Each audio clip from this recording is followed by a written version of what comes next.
നമഃശിവായ. ഓം ശ്രീ ഗുരുഭ്യോ നമഃ. ഗുരു ഉപദേശം. ഒരിക്കൽ ഒരു ശിഷ്യൻ ഗുരുവിനോട് ചോദിച്ചു, ഗുരുവേ, സുഖദുഃഖങ്ങളാൽ ബാധിക്കപ്പെടാതെ ജീവിതം നയിക്കാൻ നമുക്ക് പറ്റുമോ? ഗുരു മഹാഭാരതത്തിലെ ഒരു കഥ കൊണ്ട് ഇത് വിസ്തരിച്ചിട്ട് ശിഷ്യരെ മനസ്സിലാക്കിക്കുകയാണ്. കഥ ഇങ്ങനെയാണ്. ഒരിക്കൽ യുധിഷ്ഠിർ തൻ്റെ പിതാമഹനോട് ഒരു ചോദ്യം ചോദിച്ചു.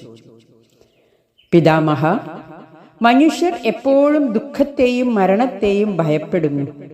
ഇവ രണ്ടും നമ്മെ ബാധിക്കാതെ സന്തോഷത്തോടെ ജീവിക്കാൻ വല്ല മാർഗവുമുണ്ടോ? ഭീഷ്മർ പറഞ്ഞു, നിന്റെ ചോദ്യത്തിന് ഉത്തരമായി ഞാനൊരു കഥ പറയാം. അത് ദേവർഷി നാരദനും സംഗമൻ എന്ന മുനിയുമായി നടന്ന സംവാദമാണ്. ഒരിക്കൽ തന്നെ വന്നു സാഷ്ടാംഗം നമസ്കരിച്ച സമങ്കനോട് നാരദർ ചോദിച്ചു, ഹേ സമങ്ക, എല്ലാവരും പൂജ്യന്മാരെ കാണുമ്പോൾ കൈകൂപ്പി വന്ദിക്കുമ്പോൾ നീ എന്തുകൊണ്ടാണ് ഇങ്ങനെ സാഷ്ടാംഗം നമസ്കരിക്കുന്നത്? മാത്രമല്ല, നീ നിത്യവും സന്തുഷ്ടനും ദുഃഖം അകന്നവനുമായി കാണപ്പെടുന്നു. നിനക്ക് ഭയമോ ശോകമോ അസൂയയോ തീരെയില്ല. നിത്യതൃപ്തനായി സദാ ആനന്ദതുന്തിലനായി കാണപ്പെടുന്നുവല്ലോ.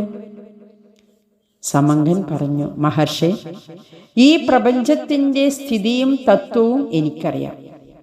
ഈ ജഗത്തും ഇതിൽ കാണുന്ന സകല വസ്തുക്കളും നശിക്കുന്നതാണെന്ന് ഞാൻ ധരിച്ചിരിക്കുന്നു.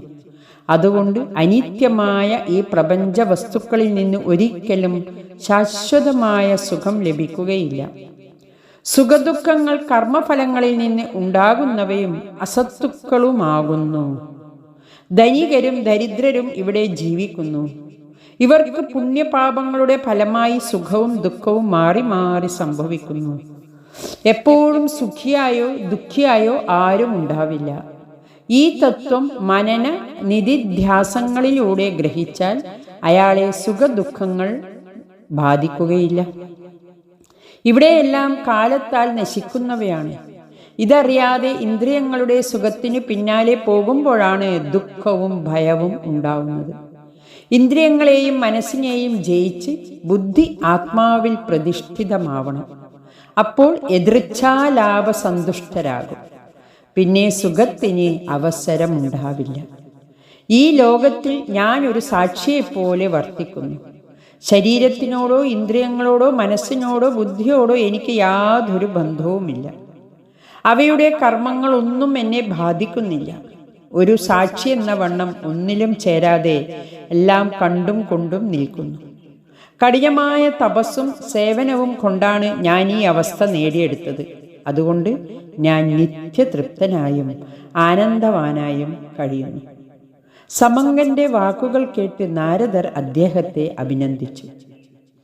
ഭീഷ്മർ പറഞ്ഞു, യുധിഷ്ഠിര, ദുഃഖത്തെയും ഭയത്തെയും ഇല്ലാതാക്കാനുള്ള തത്വം ഇതിൽ നിന്ന് നീ ഗ്രഹിച്ചുവല്ലോ. അതുതന്നെയാണ് ഗുരുവും ശിഷ്യന് പറഞ്ഞു. ഇത് തന്നെയാണ് വിദ്യ കൊണ്ട് വിനയസമ്പൻ ആകുന്നതിൻ്റെ ലക്ഷണവും.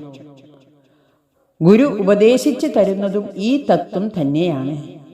ഗുരു ശിഷ്യനോട് പറഞ്ഞു, മനനത്തിൻ്റെ ദാർഢ്യത്തിനു വേണ്ടി നമുക്ക് ഗുരുവിൻ്റെ അമൃതമൊഴികളും ഇതിനോട് ചേർത്ത് സ്മരിക്കാം. ആഗ്രഹങ്ങൾ നിറഞ്ഞ മനസ്സിന് ഒരിക്കലും ശാന്തിയും സന്തോഷവും അനുഭവിക്കാനാവില്ല. യഥാർത്ഥ സന്തോഷമെന്നത് ആഗ്രഹങ്ങൾ ഒഴിഞ്ഞ അവസ്ഥയാണ്. എന്നാൽ ബാഹ്യസുഖഭോഗങ്ങളും സമ്പത്തും സന്തോഷം തരുമെന്ന മിഥ്യാധാരണ മനുഷ്യ മനസ്സിൽ ആഴത്തിൽ വേരൂന്നിയിട്ടുള്ള ഒന്നാണ്. അതിൽ നിന്ന് മോചനം നേടുക അത്ര എളുപ്പമല്ല. എന്നാൽ നമ്മിലെ വിവേകത്തെ ഉണർത്തി ചുറ്റുമുള്ള ലോകത്തേക്കൊന്ന് കണ്ണോടിക്കുകയും മറ്റുള്ളവരുടെ അനുഭവങ്ങളിൽ നിന്ന് പഠിക്കുകയും ചെയ്താൽ ഇത് നമുക്ക് സാധ്യമാകും. ഹരി ഓം നമഃ ശിവായ.